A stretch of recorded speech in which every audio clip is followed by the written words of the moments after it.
사랑하는 성도 여러분, 세상 사람들은 영과 혼, मसीह में प्रिय भाई और बहनों, 영혼에 대해 संसारिक लोग आत्मा और प्राण को एक ही अर्थ के अनुसार समझते हैं। 육의 말씀을 들으신 여러분은 그 परंतु 각각의 आपने सीखा है 뜻이라는 कि 사실을 आत्मा, प्राण और देह के संदर्शों के द्वारा उन सब का अर्थ अलग अलग होता है। 하나님께서 아담을 처음 지으실 때 주신 आत्मा जीवन के बीज को दर्शाता है जिसे परमेश्वर ने 하고 있는 तब दिया था जब उसने आदम को रचा था, और साथ ही सत्य का वह ज्ञान जो उस बीज को ढके हुए है। 담긴 प्राण एक याददाश्त प्रणाली को दर्शाता है और उस 내용물을 याददाश्त प्रणाली में संग्रहित ज्ञान को और उस संग्रहित ज्ञान को पुनः उत्पन्न करने की प्रक्रिया को 혼이란 영과 혼이 और आत्मा का इस्तेमाल 결합니다.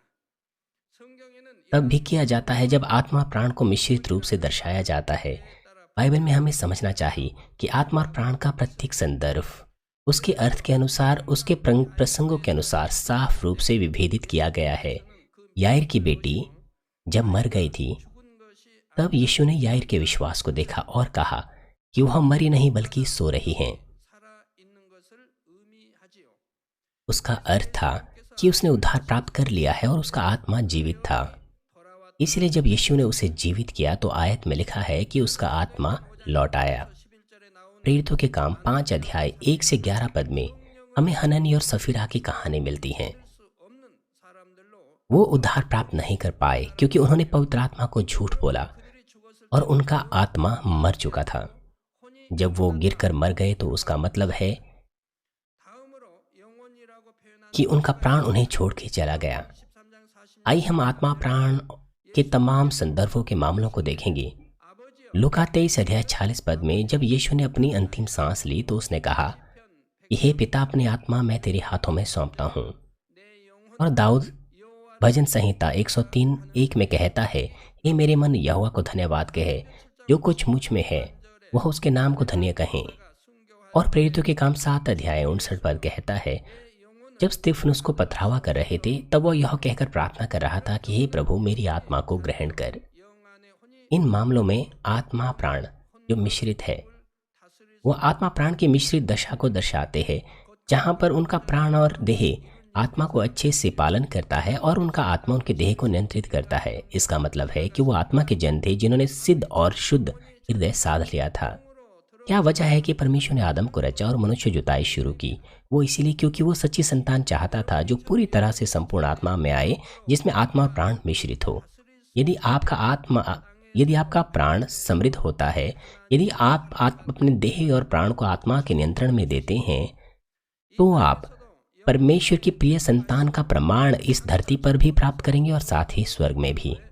इस धरती पर आप अपनी देह और आत्मा में आशीषों का आनंद लेंगे और स्वर्ग में आप बेहतर स्वर्गीय निवास स्थान में जाएंगे।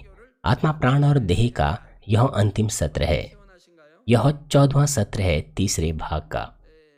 영예관에서는 깊이가 끝이 없고 आत्मा के हिस्से में अगर हम बहुत अधिक गहराई से जाएं तो आपके लिए यह समझना बहुत मुश्किल हो जाएगा। 서는 간단하게 इसीलिए हम इसे संक्षिप्त रूप से देखेंगे। 그동안 증거된 영혼육의 말씀은 आत्मा, प्राण और देह के यह संदेश 된 하나님의 참 वो आपके लिए इसीलिए है ताकि 제시하는 말씀이었습니다. आप आत्मा प्राण को समझ सकें 말씀과 그동안 और परमेश्वर की सच्ची संतान बन सकें। 삼아 मेरे प्रिय सदस्य, आत्मा, प्राण और देह को 나와 지시기를 주님의 अपना आत्मिक भोजन बनाएं और अंत में उसकी सच्ची संतान बनकर उभरे। हमारे प्रभु के नाम में मैं प्रार्थना करता हूँ। 천국의 화상 मसीह में प्रिय भाई और बहनों, शाखा और संघी कलीसियाओं के सदस्य 지성적 और सभी विश्वासी संसार भर में जो इस सभा में सैटेलाइट के द्वारा और इंटरनेट के द्वारा संसार भर से शामिल हैं, और 지난 जीसीएन दर्शकों, 영혼육 중 육과 혼의 분야를 증거해 पिछले सत्र में मैंने 받은 하나님의 देह और प्राण के बारे में प्रचार किया था। मैंने आपको समझाया था कि कैसे आप अपने देह और प्राण को 바꿀 수 आत्मा से संबंधित बदल सकते हैं। 첫사람 아담의 영혼육은 온전히 पहले मनुष्य आदम का आत्मा और प्राण और देह आत्मिक था, परंतु पाप करने के बाद उसका आत्मा मर जाने के बाद वह शारीरिक मनुष्य बन गया। 영의 지식으로 आदम का हृदय जीवन के बीज से ढका हुआ था जिसमें सत्य का ज्ञान था, परंतु पाप करने के बाद आत्मा का ज्ञान उसके हृदय से बाहर निकल आया। बजाय इसके शरीर का ज्ञान उसमें भर गया। 주는 비진류 지식들로 채워졌던 것입니다. 마음에 악이 채워진 만큼 उसका हृदय सभी प्रकार के असत्यों से भर गया, जिसमें पाप, बुराई, अधार्मिकता और कुकर्म इत्यादि जो शैतान के द्वारा दिए गए थे शामिल थे। यदि मनुष्य परमेश्वर के वचन का पालन करना शुरू करें, यीशु मसीह को ग्रहण करने के द्वारा और पवित्र आत्मा को पाएं, तो उसका हृदय सत्य के ज्ञान से भरना शुरू होता है। दूसरे शब्दों में, शैतान के द्वारा बोया गया असत्य उसके हृदय से निकलकर सत्य से भरने लग जाता है। 지키라 하지 말라. जिस सीमा तक हम सत्य में कार्य करें, पाप में स्वभाव के कामों को बिना किए हुए बाइबल की उन बातों को मानते हुए कि ये करो, ये मत करो, 몸도 उसके द्वारा हम आत्मिक देह को साध सकते हैं।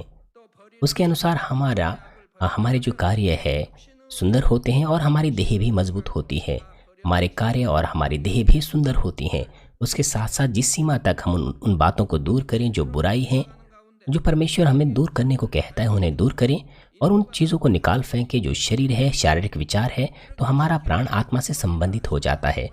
तब हम पवित्र आत्मा की आवाज़ को सुन सकते हैं और उसकी अगुवाई में चल सकते हैं और सत्य में सुन सकते हैं। इस प्रकार से जब हम माने और जो चीज़ें दूर करनी है उन्हें दूर करें, इस तरह की आज्ञाओं का अगर हम पालन करें, तो तमाम असत्य दूर हो जाएगा और हम आत्मा के जन बन जाएंगे। जब हम उन आज्ञाओं के द्वारा कि इसे करो पूरी तरह से जब हमारा हृदय सत्य से भर जाए, तो हम आदम की उस पहली दशा को प्राप्त कर सकते हैं, जिसमें हमारा हृदय आत्मा से भर जाता है और सत्य का ज्ञान जीवन के बीज को घेर लेता है। मगर 아담은 육을 겪어보지 जुताई किए हुए हृदय की दशा 적인 존재를 할 जो आत्मा बन चुका है, वो उस पहले व्यक्ति आदम के समान नहीं होगा। आदम जब जीवित आत्मा था, उसने तब अनुभव नहीं किया था शारीरिकता का, इसलिए वो सिद्ध आत्मा नहीं था। वो नहीं जानता था दुख दर्द क्या है, जो शारीरिक कामों को करने के द्वारा उत्पन्न होते हैं और शारीरिक चीज़ों के अनुभव के द्वारा। इसीलिए वो परमेश्वर को धन्यवाद नहीं दे पाता था। वो नहीं जानता था कि धन्यवाद और सच्चा प्रेम क्या है। इसलिए चाहे कितना ही प्रेम परमेश्वर ने उसे क्यों ना किया हो, मगर आदम नहीं समझता था कि वह प्रेम कितना मूल्यवान था और वो धन्यवादी नहीं था। 받아들여 मगर फिर भी 가능성을 갖고 आदम के पास वो अवसर था कि वो अपनी स्वतंत्र इच्छा से शारीरिकता को प्राप्त करें और भ्रष्ट हो जाएं। 그래서 और इस तरह से आदम का आत्मा जो सिद्ध नहीं था, 생각한 것입니다.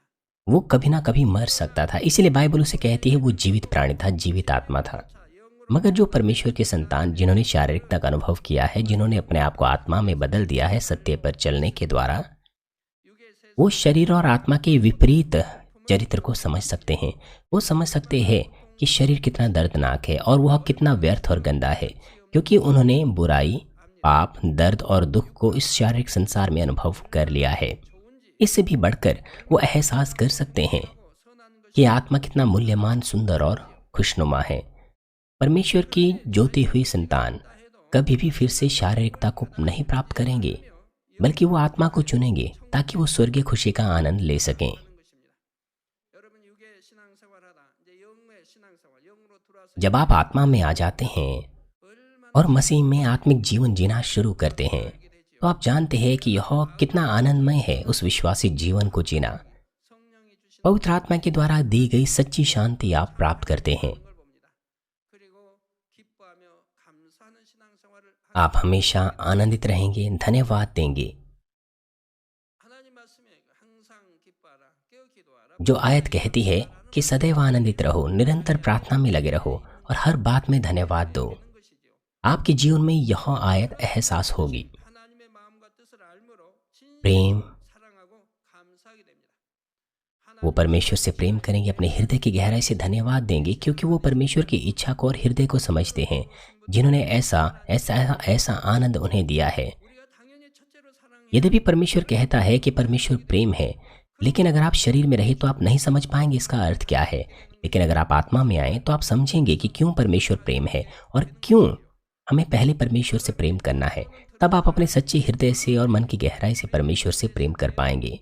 भले ही मनुष्यों के ज्ञान में, भले ही मनुष्यों के दिमाग में कितना ही ज्ञान क्यों ना हो, लेकिन अगर वह शरीर को दूर ना करे तो वो ईमानदारी से अपने हृदय से परमेश्वर को धन्यवाद नहीं दे पाएगा।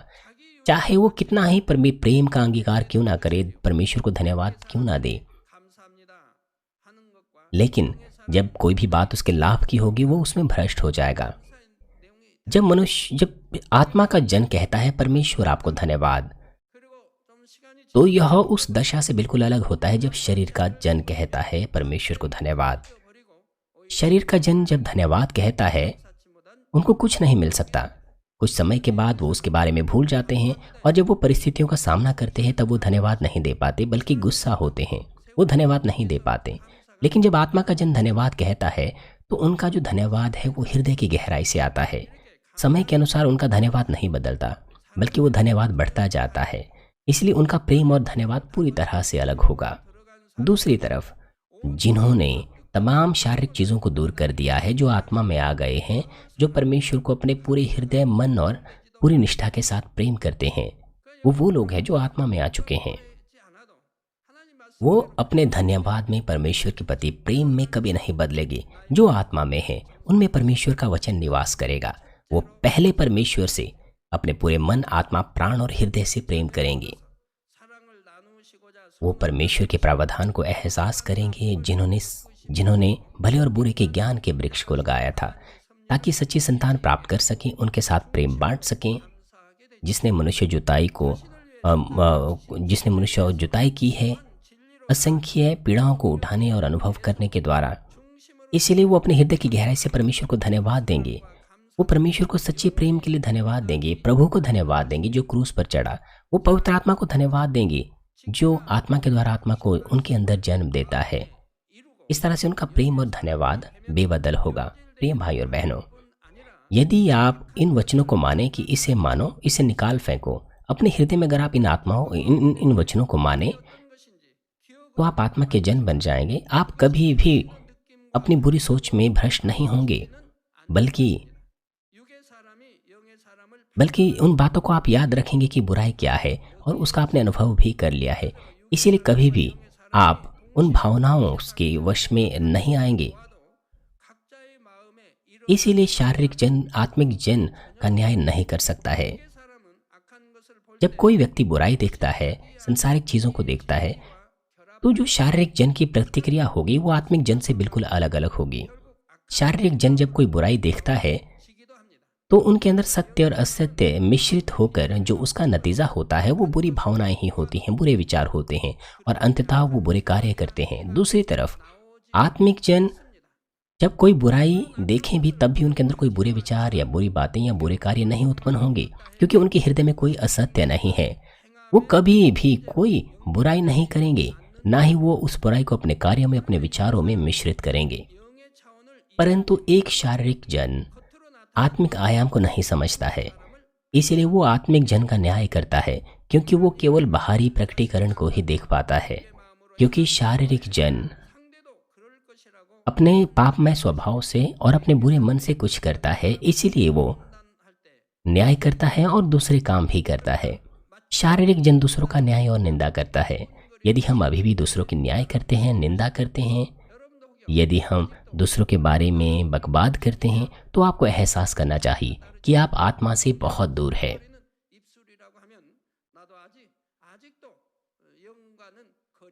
परमेश्वर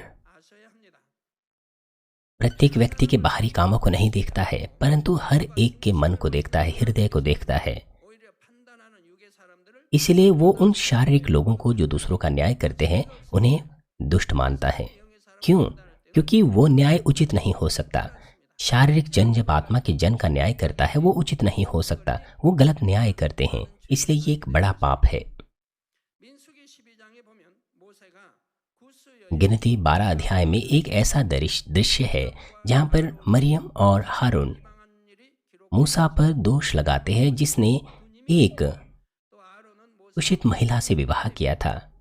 आप जानते हैं कि मरियम मूसा की बहन थी और हारून मूसा का भाई था। शारीरिक दृष्टिकोण से मरियम और हारून सही जान पड़ते थे, मगर परमेश्वर जानता था कि मूसा के हृदय में कोई बुराई नहीं है। इसलिए परमेश्वर का कोप मरियम और हारून के विरुद्ध भड़क उठा। इसलिए जब मरियम और हारून ने मूसा की आलोचना की तो शारीरिक जन ने अवश्य ही यह सोचा होगा कि ये उचित है या वो सही है। अनुमानित रूप से मरियम ने मूसा की आलोचना हारून से कहीं ज्यादा की होगी। इसीलिए उसे कोढ़ लग गया 하나님이 저주 परमेश्वर से श्राप पाने के द्वारा। 들어버리고 맙니다. 그래서 इसलिए उसे लोगों से अलग कर दिया गया। लेकिन ऐसी दशा में क्या मूसा शांत रहता? 아이가 또 어찌 가만히 있겠습니까? 자기 참 피부치기도 하지만 उसकी बहन 문둥병이 걸려 कोढ़ी हो गई जब वो अपने भाई की आलोचना कर रही थी। 하나님 इसलिए मूसा ने परमेश्वर से प्रार्थना की। 하나님이 모든 परमेश्वर ने उसकी प्रार्थना सुनी 문둥병을 और मरियम के कोढ़ को चंगा किया। 그랬더니 여러분이 하나님이 इसलिए ये बहुत महत्वपूर्ण है 우리 주님이 인정 कि परमेश्वर के द्वारा पहचान पाएं और प्रभु के द्वारा पहचान पाना। 사랑하는 성도 여러분 하지 말라 지키라 मसीह में प्रिय भाई और बहनों, 온전히 이루면 केवल तब जब हम पूरी तरह से इन बातों को साध लें कि इसे ना मानो 을 받게 됩니다. 거기에 행하라 하신 말씀까지 온전히 और इसे निकाल फेंको, 그 사람은 तो हमारे अंदर कोई बुराई नहीं होगी और हम परमेश्वर के आत्मिक जन होंगे। और इससे भी बढ़कर अगर हमने इन आज्ञाओं को मान लिया है या साध लिया है कि इसे करो, तो हम मसीह के पूरे परिमाण तक पहुंच जाएंगे। दूसरे शब्दों में हम उस स्तर तक पहुंचेंगे अर्थात संपूर्ण आत्मा, जहां परमेश्वर हमें कहता है कि अपना आत्मा, प्राण और देह दोष रहित और पूरा पूरा सुरक्षित रखो। असत्य को दूर करने के द्वारा असत्य को दूर करना और सत्य को भरना ये एक ही समय में होता है। ऐसा नहीं होता है कि पहले आप तमाम असत्य को दूर करो और फिर अपने आप को सत्य से भर दो, बल्कि यह एक ही समय में होता है। हमने पानी का एक अनुभव भी किया, एक प्रयोग भी किया था। यहाँ एक काला पानी है, उसमें हम साफ पानी डालते हैं और ऐसा करने के द्वारा जो काला पानी है वो बाहर निकल आता है और बहुत साफ हो जाता है। अगर आप लगातार उसमें साफ पानी डालते रहेंगे तो अंत में वो काला पानी गायब हो जाएगा और उस कटोरी में केवल साफ पानी ही रह जाएगा। इस प्रकार से आप उससे एक ही समय में भर भी रहे हैं और दूर भी कर रहे हैं। अगर कोई व्यक्ति अपने आप को सत्य से भरता है 이루면 तो हर व्यक्ति के अनुसार सत्य की मात्रा उसमें अलग अलग होती हैं। 감정이 생기지는 않습니다. 그러나 अगर आप असत्य को दूर करें तो अगर कोई आपको हानि भी पहुंचाएगा फिर भी आपके अंदर असत्य की कोई भावनाएं उत्पन्न नहीं होंगी। 달라집니다. और ये करो इन आज्ञाओं के अनुसार प्रत्येक का आत्मा का स्तर अलग अलग होता है। उदाहरण के लिए जिस सीमा तक हमने अपने हृदय को प्रेम की आज्ञा से भरा हुआ है, 저는 적극적인 행함을 तो आत्मा के यहाँ कुछ स्तर होते हैं। 지킬 수 있는지 혹은 그 이상의 깊은 사랑까지도 베풀 수 있는지 किसी के अंदर कोई दुर्भावना या कोई बैर नहीं होता है, लेकिन कुछ व्यक्ति ऐसे होते हैं जो दूसरे व्यक्ति को भी अपने प्रेम के द्वारा प्रभावित करते हैं, और कुछ ऐसे होते हैं जिनके प्रेम का स्तर ऊंचा होता है। 다하기까지 हमें अपनी बुराई को प्रकट नहीं करना चाहिए, हमें परमेश्वर को प्रसन्न करना चाहिए अपने भले कामों से। 인정받는 것이죠. केवल जब हम अपने भले काम करते हैं और प्राण देने तक अपने आप को बदल देते हैं तो हम योग्य हो पाएंगे कि हम संपूर्ण आत्मा बदल जाएंगे। प्रिय सदस्यों, जितना अधिक आपने शरीर को दूर कर दिया है और आत्मा में पहुंच गए हैं, उतनी अधिक प्रतिज्ञाएं जो बाइबल में लिखी हैं वो आपके ऊपर पूरी होगी। बाइबल में बहुत सारी आशीषें हैं और वो आपके साथ पूरी होगी। 영육 간의 모든 परमेश्वर की प्रतिज्ञाएं 있지요. 가장 먼저 본문 परमेश्वर की प्रतिज्ञाओं में आत्मा और देह की तमाम आशीषें पाई जाती हैं, जैसे कि आज का पाठ पहला यूहन्ना 2:25 में लिखा है, और जिसकी उसने हमसे प्रतिज्ञा की वह अनंत जीवन है। 천국에 갈 आप जो नर्क में जा रहे थे, आपने अनंत जीवन पा लिया है और स्वर्ग में जाने की प्रतिज्ञा।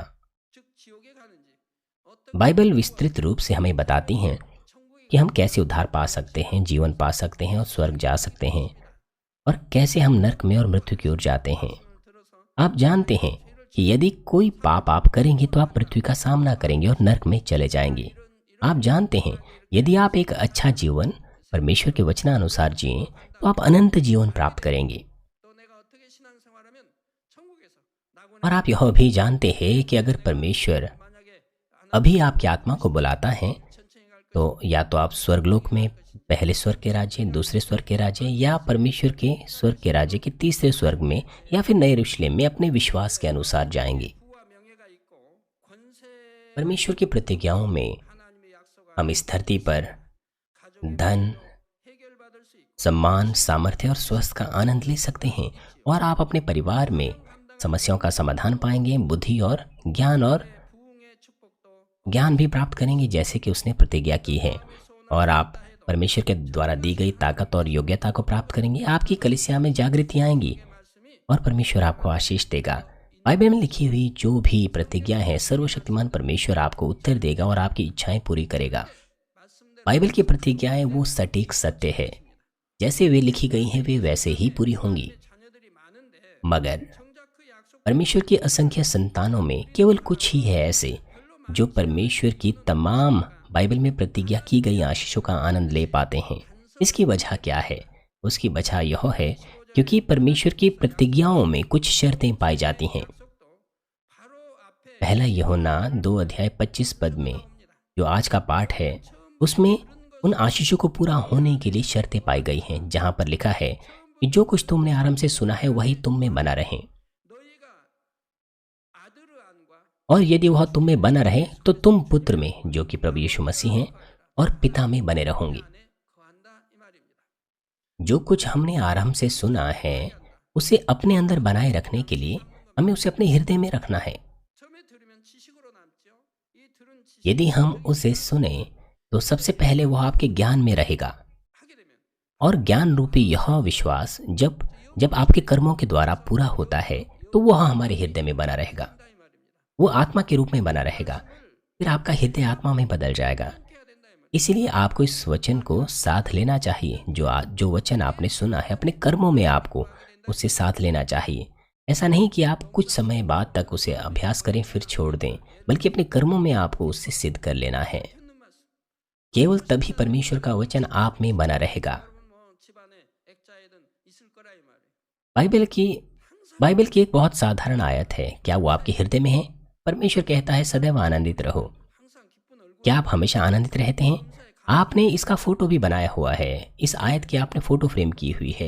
ये सदा आनंदित रहो, हर बात में धन्यवाद दो, निरंतर प्रार्थना में लगे रहो। क्या आप हमेशा आनंदित रहते हैं? अगर आप में से कुछ लोग समस्या में पड़ जाते हैं तो आपका आनंद गायब हो जाता है और आप में से बहुत से चिंताओं से घिर जाते हैं। यह साधारण आयत भी आप में एहसास नहीं है, वो आपने अभी तक नहीं साधी है। आप उसे ज्ञान के रूप में जानते हैं, लेकिन वो अभी आपके जीवन में सिद्ध नहीं हुई है। आप बाइबल की आयतों को हर दिन याद करते हैं, लेकिन उसका कोई प्रयोग नहीं होगा अगर वो केवल ज्ञान के रूप में आपके अंदर होगी, केवल आपके दिमाग में होगी। तो क्यों आप बाइबल की आयत याद करते हैं? आप याद इसलिए करते हैं कि आप परमेश्वर की इच्छा समझें। तो अब जो आपने याद किया है, याद रखा है, उस पर चलने के द्वारा आपको उसे सिद्ध कर लेना है। यदि वचन आपके हृदय में बना रहे तो याद की हुई बात आप क्यों ना भूल जाएं, तब भी वह वचन सक्रिय होगा क्योंकि वो आपके हृदय में बना रहता है। तो आप पिता में और पुत्र में बने रहोगे। दूसरे शब्दों में, यदि किसी ने परमेश्वर का वचन अपने हृदय में साध लिया है तो वह परमेश्वर में बना रहेगा, वो परमेश्वर में निवास करेगा और वो अनंत जीवन प्राप्त करेगा। हम अनंत जीवन प्राप्त नहीं कर सकते, वो भी सिर्फ इसलिए क्योंकि हमने प्रभु पर अपने विश्वास का दावा कर दिया। केवल तब जब हम परमेश्वर के वचन का पालन करेंगे, जब परमेश्वर का वचन हमें बना रहेगा, तभी हम उद्धार और अनंत जीवन प्राप्त कर सकते हैं। उत्तर और आशीषों को पाने की प्रतिज्ञाओं के साथ भी यही लागू होता है। जब हम परमेश्वर के वचनों का पालन करेंगे तो उसकी प्रतिज्ञा हम पर पूरी होगी। सारपत की विधवा ने कैसे आशीष प्राप्त की? लंबे समय से सूखा पड़ा हुआ था वहां पर। उसके बर्तन में छोटा सा आटा और थोड़ा सा तेल बचा हुआ था।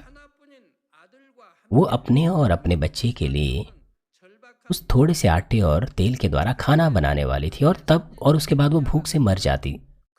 मगर उस वक्त भविष्यद्वक्ता एलिय्याह उसके पास गया और उसने उससे विनती की कि वो उसके लिए रोटी बनाए उस छोटे से आटे के द्वारा, थोड़े से आटे के द्वारा जो उसके पास था। और उसने परमेश्वर की प्रतिज्ञा उसको दी कि इज़राइल का परमेश्वर यह कहता है कि उसका आटा खत्म ना होगा और उसका तेल खत्म ना होगा, और प्रभु इस धरती पर बारिश कराएगा। शारीरिक विचारों से सारपत की विधवा कभी भी आज्ञा पालन नहीं कर पाती, मगर क्योंकि वो परमेश्वर पर विश्वास करती थी, इसलिए उसे जैसा कहा गया उसने वैसा ही आज्ञा पालन किया। और जब उसने आज्ञा पालन किया तो परमेश्वर की प्रतिज्ञा जो उसने की थी एलिय्याह के द्वारा, परमेश्वर ने उसे वो आशीष दी, और उसने और उसके पुत्र ने पर्याप्त भोजन प्राप्त किया और वो गंभीर सूखे में जीवित रह पाए। यह कहानी हमें सिखाती है कि जब हम परमेश्वर पर विश्वास करते हैं, उसके वचन का पालन करते हैं, तो उसकी आशीषें हमारे ऊपर आएगी। 하나님을 믿고 그 말씀에 दानियल के 3 मित्र, 큰 उन्होंने बड़ा आदर और सामर्थ्य प्राप्त की, क्योंकि उन्होंने परमेश्वर पर विश्वास किया और उसकी आज्ञाओं का पालन किया। 라는 이업을 받으면서도 그들은 하나님의 계명을 지키기 위해 절하지 않았습니다. हालांकि जब उन्हें कहा गया कि उन्हें भट्टे में डाल दिया जाएगा, मगर फिर भी उन्होंने 오히려 परमेश्वर के विरुद्ध जाकर उस मूर्ति के आगे दंडवत नहीं किया, और बाद में परमेश्वर ने बड़ा आदर और महिमा दी। 하는 것이고 ये है सच्चा विश्वास, परमेश्वर से प्रेम करने का और उसकी आज्ञाओं का पालन करने का। 조금도 타협하지 उन्होंने बिल्कुल भी समझौता नहीं किया। 내가 और साथ ही दानियल भी, 저들의 말에 जिसको कहा गया कि उसे शेरों की मान में डाल दिया जाएगा, उसने भी समझौता नहीं किया। 사자 밥이 될 수밖에 없고 굶주린 अगर वो समझौता करता, 뜨거운 풀무불에서 타 죽을 वो शेरों का शिकार बन जाता। 잘합니다. 왕의 권세를 꺾을 수 있는 것도 아니겠고요. समझौता ना करने का मतलब है दानियल के मित्रों को शेरों धधकते हुए भट्टे में डाल जाता और दानियल को शेरों की मान में। फिर भी वो उस राजा से नहीं डरे। उन्होंने समझौता किए बगैर मृत्यु को चुना। लेकिन परमेश्वर मृत्यु और जीवन का दाता है। परमेश्वर ने उन्हें बचाया, बड़ी विख्याति, बड़ा आदर उन्हें दिया। उन्होंने परमेश्वर को महानता से महिमा दी, यहाँ तक कि राजा भी परमेश्वर के कामों के आगे उसने भी समर्पण कर दिया। 흘려서 죽었을 때 그런 간증을 자주 하는 मैंने भी आपको गवाही दी है, जब 여러분들의 믿음을 정말 मृत्यु के कगार तक खून बहकर मैं पहुंच चुका था। 전에 피 흘려서 वो गवाही मैंने आपको इसीलिए दी थी ताकि आप अपने विश्वास को जांच सकें। जब मैं 타협하면 खून बहकर मर रहा था, 몇만 원이면 피 나오지 않게 मेरा मतलब है स्थिति इतनी गंभीर थी। 거기서 올리는 피니까 몇만 원 अगर मैं अस्पताल जाता 하는 것도 아니고 तो वो तुरंत ही मेरे बह रहे उस खून को रोक लेते। 몇만 원이면 된다 이 말입니다. वो उसे रोक लेते अगर मैं हॉस्पिटल चला जाता। 세상 의존하지 않고 죽음을 택했던 이유가 하나님은 전지전능하시기 때문에 하나님은 और ऐसा करने के लिए थोड़ा सा पैसा हमें लगाना था, मगर मैंने संसार पर भरोसा नहीं किया, बल्कि मैंने मृत्यु चुनी। 하나님께 있으니 내가 죽는 것도 하나님 뜻 क्योंकि 사는 것도 하나님 뜻 परमेश्वर जीवन का दाता है, वो कभी भी मुझे चंगा कर सकता है, और अगर नहीं तो वो मुझे अपने पास बुला लेता। जीवन और मृत्यु का दाता परमेश्वर है, इसलिए अगर मैं मर जाता तो वो परमेश्वर की इच्छा थी, और अगर मैं जीवित रहता तो वो भी परमेश्वर की इच्छा थी। 도 타협하지 않고 अगर वो मुझे लेना चाहता तो वो मुझे ले लेता, और अगर वो चाहता कि मैं जीवित रहूं और उसके लिए अधिक काम करूं तो वो मुझे जीवित करता। इसलिए मैंने बिल्कुल भी समझौता नहीं किया, बल्कि परमेश्वर को चुना, 성도님들이 और अंत में लहू बहकर मैं मर गया था। 지금도 간증할 수 लेकिन जब मैं मरा तो वहाँ पर हमारे बहुत सारे सदस्य थे। 또 장로님 इसीलिए 우리 교회 मैं गवाही दे पा रहा हूँ, चाहे लंबा समय क्यों ना हो गया हो। बहुत सारे चर्च के सेवक, लीडर्स, उन्होंने मुझे मरते हुए देखा।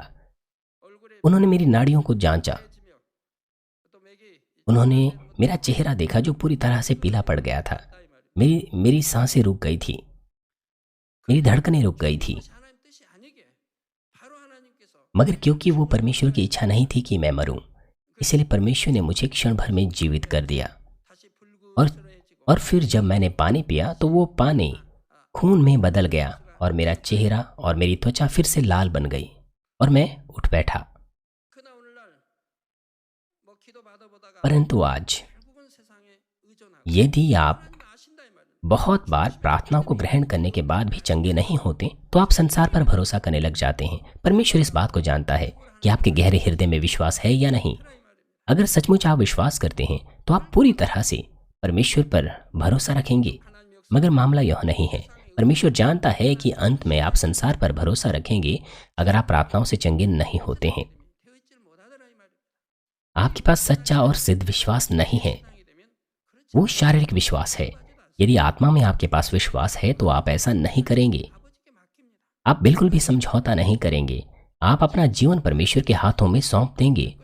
आप ये कहेंगे कि आपकी इच्छा पूरी हो। 강건케 अगर परमेश्वर की इच्छा है आपके लिए कि अभी अभी आप स्वर्ग जाएं तो आप जाएंगे, और अगर परमेश्वर चाहता है कि आप जीवित रहें और अधिक कार्य करें तो यह परमेश्वर की इच्छा है। आप सब कुछ परमेश्वर के हाथों में सौंप देंगे। अगर ऐसा विश्वास है आपके पास तो आप कितने आनंदित होंगे। आपके पास किसी बात की फिर कोई चिंता नहीं होगी। 영화롭게 하며 전국에 조서를 내려 백성 परमेश्वर के कार्यों के द्वारा दानियल और उसके मित्र, 명하였지요. उनका एक बाल भी बांका नहीं हुआ। 사무엘상 2장 30절 और जब राजा ने उन तीनों व्यक्ति को देखा और उनके साथ एक और व्यक्ति को देखा, तो हम जानते हैं कि पहला शमूएल 2 अध्याय तो हम जानते हैं कि राजा ने इसराइल के परमेश्वर की किस तरह से घोषणा की। और पहला शमूएल 2:30 में लिखा है, इसलिए इसराइल के परमेश्वर यहोवा की यह वाणी है कि मैंने कहा तो था, तेरा घराना और तेरा मूल पुरुष का घराना सदैव चला रहेगा। ये परमेश्वर का वचन है। निर्भर करता है कि आप कितना परमेश्वर पर भरोसा रखते हैं, तो वो भी आपके ऊपर भरोसा रखेगा। अगर आप परमेश्वर पर 100% भरोसा रखेंगे तो वो भी आपके ऊपर 100% भरोसा रखेगा। और अगर आप 100% भरोसा नहीं रखते तो वो भी 100% भरोसा आपके ऊपर नहीं रखेगा। प्रिय सदस्यों, व्यवस्था विवरण 30:11 में लिखा है, देख यह जो आज्ञा मैं आज तुझे सुनाता हूँ वह ना तो तेरी लिए अनोखी और ना दूर है।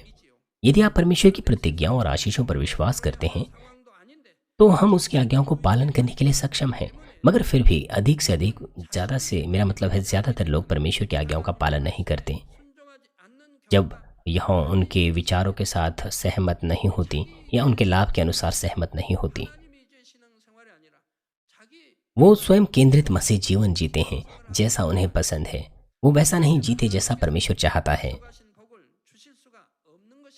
इस तरह से जब वो परमेश्वर की आज्ञाओं का उल्लंघन करते हैं तो परमेश्वर की प्रतिज्ञा अनुसार वो आशीष प्राप्त नहीं कर पाते।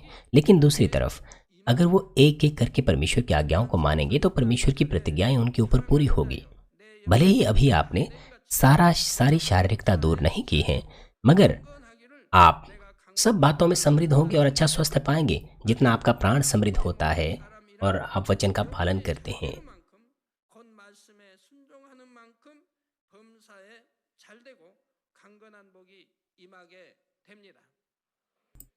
जैसे कि 3 यूहन्ना 1:2 में लिखा है कि हे प्रिय, मेरी यह प्रार्थना है तो जैसे आत्मिक उन्नति कर रहा है वैसे ही सब बातों में उन्नति करें और भला चंगा रहें। यदि शरीर आप में बना रहे तो आपको परिश्रम करना चाहिए, मेहनत करनी चाहिए परमेश्वर की प्रतिज्ञाओं की आशीषों को प्राप्त करने के लिए। जब आप प्रार्थना करते हैं हम परमेश्वर से उत्तर प्राप्त कर सकते हैं। जब आप संपूर्ण रात्रि प्रार्थना करते हैं, उपवास करते हैं, संकल्प की प्रार्थना करते हैं, मगर कुछ ऐसे लोग हैं जो प्रार्थना तो करते हैं महीनों महीनों भर, फिर भी उत्तर प्राप्त नहीं कर पाते। आप उत्तर प्राप्त नहीं कर पाते कई सप्ताहों, कई महीनों तक, क्योंकि शारीरिक विश्वास के द्वारा आप कितना ही मेहनत क्यों ना करें, परमेश्वर की दृष्टि में वो उचित नहीं है। जब परमेश्वर की दृष्टि में उचित होगा तभी आप उत्तर प्राप्त करेंगे। मांगो तो तुम्हें दिया जाएगा, खोजो तो खटखट पाओगे, खटखटाओ तो तुम्हारे लिए खोल दिया जाएगा। मैं नहीं समझ पाता, मेरा मतलब है समय की सीमा के चलते मैं आपको विस्तार पूर्वक नहीं बता पाऊंगा कि कैसे आप आशीष पाते हैं। जब आप कुछ आशीष पाते हैं तो आपको पात्र तैयार करना चाहिए परमेश्वर से उचित आशीष पाने के लिए, अर्थात उन कामों को करने के द्वारा जो परमेश्वर को प्रसन्न करती हैं।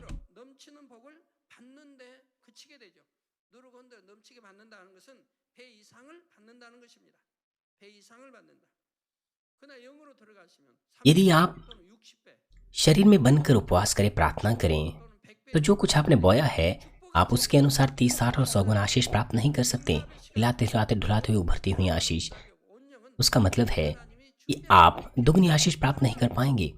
लेकिन अगर आप आत्मा में हैं तो आप 30, 60 और 100 गुना आशीष प्राप्त करेंगे। आप संपूर्ण आत्मा में जाएंगे, आप 100% 100 गुना आशीष प्राप्त करेंगे। लेकिन जो शारीरिक विश्वास है उसके लिए उसमें आपको बहुत अधिक प्रार्थना करनी पड़ती है। कभी कभार पूरी रात भर उठे जागे रहना पड़ता है, प्रार्थना अर्पण करनी पड़ती हैं। ये कितना दुखद है। यदि आप आत्मा में आ चुके हैं, ये बिल्कुल ऐसा है जैसे आपने पहले से ही उचित पात्र तैयार कर लिया है आशीषों को पाने के लिए। इसलिए जो भी आप मांगे आप तुरंत प्राप्त करेंगे। इसलिए पहला यूहन्ना 3 अध्याय 21 और 22 पद कहता है, हे प्रियो, यदि हमारा मन हमें दोष ना दे तो हमें परमेश्वर के सामने हिया होता है और जो कुछ हम मांगते हैं वह हमें उससे मिलता है, क्योंकि हम उसकी आज्ञाओं को मानते हैं और जो उसे भाता है वही करते हैं।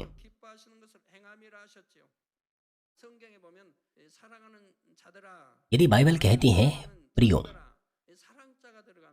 तो आशीषों का वचन यहाँ पर लागू होता है। इसका अर्थ है कि परमेश्वर ऐसे लोगों को पहचानता है। इसीलिए परमेश्वर की संतान या प्रिय, ये दोनों अलग अलग है। और यह आयत कहती है हे प्रिय। ये आशीष है अगर परमेश्वर आपको 사랑하는 내 딸, प्रिय संतान कहता है। 사랑하는 장모, सिर्फ मेरी संतान नहीं बल्कि मेरी प्रिय संतान, 아버지 사랑하시는 आपको भी उसे कहना चाहिए। मेरा मतलब है 사랑보다 더 내 मेरे 기뻐하는 प्रिय बेटा, मेरी आपको भी ये योग्य बनना चाहिए कि आप कह सके मैं प्रिय बेटी हूँ, प्रिय बेटा हूँ, प्रिय एल्डर हूँ, 자들아 만일 प्रिय डीकनेस हूँ, प्रिय डीकन हूँ। 없다. प्रियो, अगर हमारा मन हमें दोष ना दे, 빛 가운데 산다. इसका मतलब है कि हम परमेश्वर के वचनानुसार जिएंगे, ज्योति में निवास करेंगे। परमेश्वर ज्योति हैं और हम ज्योति में निवास करते हैं, इसलिए हम उसकी सच्ची संतान हैं। 하나님이 인정하시는 परमेश्वर मनुष्य जुताई इस धरती पर इसलिए कर रहा है कि वो सच्ची संतान पाएं। 자녀를 얻기 위해서 आपको परमेश्वर के द्वारा पहचान पानी चाहिए, और ऐसी संतान को प्राप्त करने के लिए परमेश्वर ने भले और बुरे के ज्ञान के वृक्ष को लगाया था। 사망으로 길로 가고 고통받게 하려고 하는 वो इसीलिए नहीं कि मनुष्य शरीर में गिर जाएं और मृत्यु की ओर चले जाएं और दर्द पाएं, 세계도 도 बल्कि सच्ची संतान पाने के लिए उसने लूसीफर को और अंधकार को अस्तित्व में लाया। 해서 그렇게 치 जब हम उत्पत्ति के संदेशों को सुनते हैं तो हम जानते हैं कि ये सब इस प्रकार से हुआ। 기뻐하신지요. यदि परमेश्वर सच्ची संतान प्राप्त करता है तो वो कितना अधिक आनंदित होगा, ये बयां से बाहर है। 구원받아도 यहाँ तक कि अगर कोई पापी पश्चाताप करता है और उद्धार पाता है तो परमेश्वर कितना अधिक आनंदित होता है, और अगर कोई पापी आत्मा में आ जाए और सच्ची संतान बन जाए तो और अधिक कितना अधिक वो प्रसन्न होगा। इसीलिए ऐसी संतान जो कुछ भी मांगते हैं वो उन्हें सब कुछ दे सकता है। यदि हमारा मन हमें दोष ना दे 판단이 तो परमेश्वर के सामने हमें हिया होता है, और जो कुछ हम उसे मांगते हैं वहाँ हम उसे पाते हैं, क्योंकि हम उसकी आज्ञाओं को मानते हैं और 하시는 것을 행함이라. और जो उसे भाता है वही करते हैं। वो परमेश्वर के वचनों को मानते हैं और उन कामों को करते हैं जो परमेश्वर को भाता है। 이 말씀처럼 ये पांचवें स्तर का विश्वास है, संपूर्ण आत्मा का विश्वास। 됩니다. 하나님 जिस तरह से ये आयतें सिखाती हैं उसके अनुसार आप कुछ भी परमेश्वर से साहस के साथ मांग सकते हैं। ऐसे आत्मिक जन के लिए परमेश्वर तैयारी करता है, जो भी उसकी आवश्यकता होती है, जो भी वो मांगता है परमेश्वर तुरंत उत्तर देता है, और इसके साथ साथ 60배로 वो 30, 60 들어오면 60배, 100배로 आत्मा के जन को 30 और 60 गुना आशीष देगा, और संपूर्ण आत्मा के जन को 들어오는 100 या 60 या 100 गुना अधिक, जितना उसने विश्वास के साथ बोया है, आशीष देगा। वो तमाम आशीषें जो व्यवस्था विवरण 28 अध्याय में लिखी हैं, परमेश्वर वो उन्हें देगा, जैसे कि 사람에게 आशीषें अंदर आते हुए, बाहर जाते हुए, उधार ना लेना बल्कि उधार देना, 줄지언정도 없으면 सिर बनना पूंछ नहीं। 구워 주지도 않습니다. ये आशीषें उन व्यक्ति के ऊपर आएगी जो आत्मा और संपूर्ण आत्मा में है। 준다 이 말입니다. अगर आप आत्मा में आते हैं 주지도 않고 원금도 안 받 그냥 줘버린다 이 말입니다. तो आप उधार देंगे, 모든 하나님의 आप लेंगे नहीं। 신실하게 믿으며 अगर आपसे कोई मांगता है तो आप उसे देंगे, 순종해서 आप उसका कोई ब्याज भी नहीं लेंगे। 하시기 바랍니다. 그래서 하나님께서 मुझे आशा है प्रिय भाई और बहनों, 하다 누리며 आप परमेश्वर की तमाम प्रतिज्ञाओं पर विश्वास करें और उसकी आज्ञाओं को मानें। आप सभी लोग परमेश्वर की प्रतिज्ञाओं में तमाम आशीषों को इस तरह से प्राप्त करने पाएं और हर वक्त परमेश्वर को महिमा दे सकें। हमारे प्रभु के नाम से मैं प्रार्थना करता हूँ। प्रिय सदस्यों, आज हमने आत्मा, प्राण और देह के तमाम सत्रों का सारांश देखा है। यदि आप पूरी तरह से इसे समझें और आत्मा, प्राण और देह के संदेशों को अपने मन में रखें तो आप आत्मा के बहाव में सवार हो सकते हैं और साथ ही संपूर्ण आत्मा के प्रवाह में भी। 들어가게 되면 यदि आप संपूर्ण आत्मा में आ जाते हैं 것이 아니라 तो इसका मतलब यह नहीं कि वहाँ समाप्ति हो जाती है, बल्कि एक आत्मा के नए आयाम का अनुभव आप करेंगे। आत्मिक संसार असीमित है। इस तरह से पिता परमेश्वर का हृदय है जो आत्मा है, जो असीमित है। इसीलिए 넓어지는 것을 जिस सीमा तक आप आत्मिक संसार में जाते हैं, आप आत्मा के और भी ऊंचे स्तर पर जाएंगे। आप आत्मिक संसार की गहराई और चौड़ाई को समझ पाएंगे। 그런데 대학을 졸업하면 그것으로 끝나는 것이 아니라 사회에 나가서 एक उदाहरण के द्वारा 활용하게 되지요. 또 मान लीजिए एक व्यक्ति जिसने 똑같은 결과를 얻는 पढ़ाई जन्म से लेकर प्राथमिक कक्षा और फिर विश्वविद्यालय के स्तर पर पढ़ाई की है, उसके लिए विश्वविद्यालय से उत्तीर्ण होने का मतलब यह नहीं कि उसका जीवन वहाँ समाप्त हो जाता है।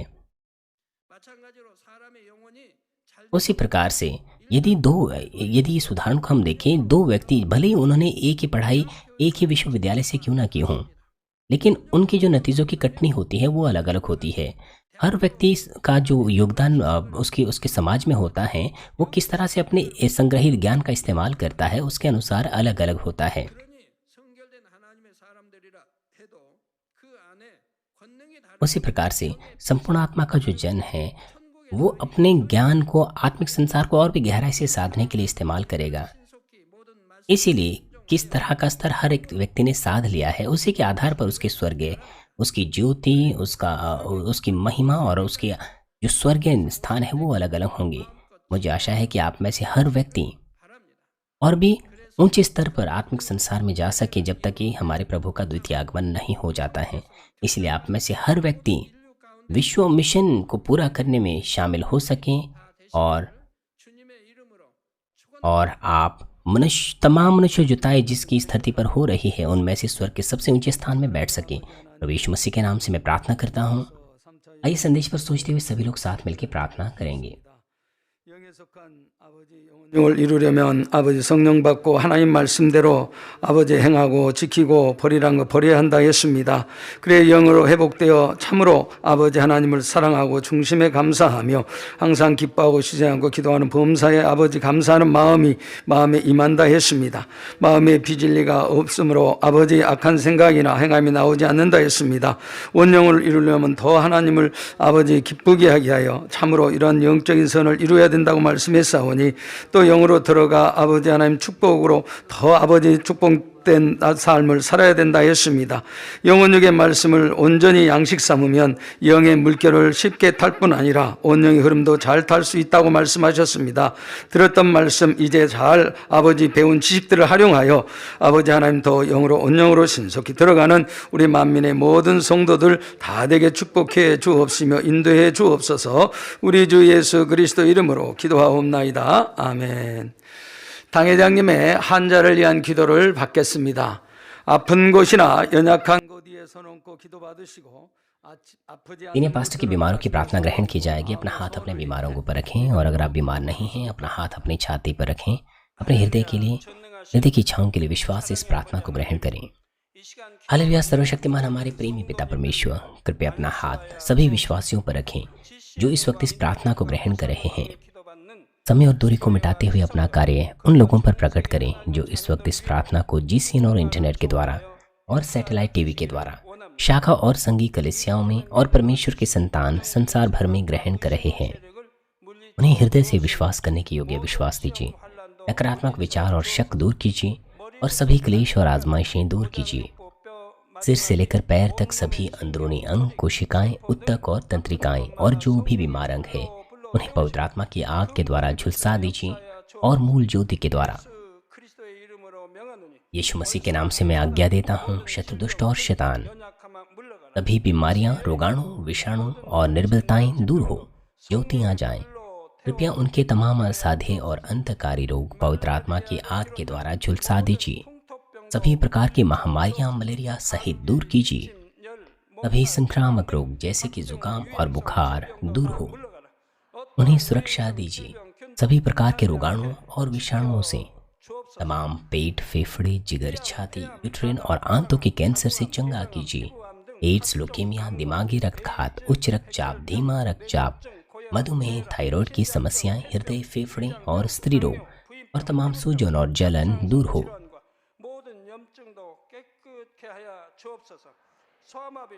पोलियो, लकवा, गठिया और हर्निएटेड डिस्क से उन्हें चंगा कीजिए। पेट दर्द, सिर दर्द और मानसिक दर्द और सभी दूसरे दर्द गायब हो जाएं। मिर्गी, स्वलिनता, उदासी, तंत्रिका रोग और दूसरी मानसिक बीमारियां दूर हो। सभी प्रकार के लकवे खुल जाएं, उठें, चलें और कूदें। आंखें सामान्य देखने लगे, कान सामान्य सुनने लगे, अंधे देखने लगे, बहरे सुनने लगे और गूंगे बोलने लगे। सभी प्रकार के दुर्घटना के दुष्प्रभाव से उन्हें चंगा कीजिए। उनकी टूटी हड्डियां जोड़ दीजिए। उन्हें जलन से ठीक कीजिए। जलन और दहन संवेदना उनसे दूर हो। पिता, कोई दाग वहां न रह जाए। सभी प्रकार की नशे की लत से, जहर पदार्थ और उनके इस्तेमाल से साफ हो जाओ। मृतक कोशिकाओं, तंत्रिकाओं को फिर से जिला दीजिए। मृतकों को जिला दीजिए। उन्हें गर्भधारण की आशीष दीजिए। आप गर्भधारण की आशीष प्राप्त करने पाए। यीशु मसीह के नाम से मैं आज्ञा देता हूँ, शत्रु, दुष्ट और शैतान, हवाओं के सामर्थ के शासक, स्वर्गीय स्थानों की बुराई की सेनाएं और उनके दास दूर हो। बुरी, अशुद्ध, झूठी, धोखे की और अलग करने वाली आत्माएं और अंधकार के सभी बल दूर हो। दुष्टता के तमाम बंधन खुल जाएं, अंधकार दूर हो, ज्योति आ जाए। पिता परमेश्वर उन्हें ताकत दीजिए कि वे प्रार्थनाओं में पुकारें, पापों को दूर करने की उन्हें सामर्थ्य दीजिए और वे पवित्र हो जाएं। जब उनका प्राण समृद्ध होता है, सब बातों में वे भले चंगे रहें और उनके परिवारों में भी सुसमाचार का प्रचार हो। सभी दुर्घटना और विपत्तियों से पूरे सप्ताह भर उन्हें सुरक्षा दीजिए और आशीष दीजिए कि एक समृद्ध जीवन बिना समस्या के वे जी सकें। पवित्र आत्मा के अग्नि में बाड़े में स्वर्गीय सेना, स्वर्गदूतों और अपनी धधकती आंखों से अपने सभी बच्चों को, उनके घर, कार्यशालाओं और व्यापारों को सुरक्षा दीजिए। विद्यार्थियों को बुद्धि और समझ दीजिए। जोश और जुनून मेहनत से पढ़ाई करने के लिए उन्हें दीजिए। उनका हृदय और मन संसारिक चीज़ों से बचाएं और वो परमेश्वर को और भी अधिक जुनून से प्रेम करने पाएं। आपके बच्चे चाहे खाएं, पिएं या जो कुछ भी करें, इन सब में वो अपना जीवन पिता परमेश्वर आपको महिमा देते हुए जीने पाएं। वे जीवित परमेश्वर की गवाही ये कहकर देने पाएं कि मैं परमेश्वर से मिला हूँ, मैंने परमेश्वर का अनुभव किया है, उससे उत्तर और आशीषें प्राप्त किए हैं। पिता परमेश्वर आपका धन्यवाद। सारी महिमा केवल आपको मिले। हमारे प्रभु यीशु मसीह के नाम से मैं प्रार्थना करता हूँ, आमीन।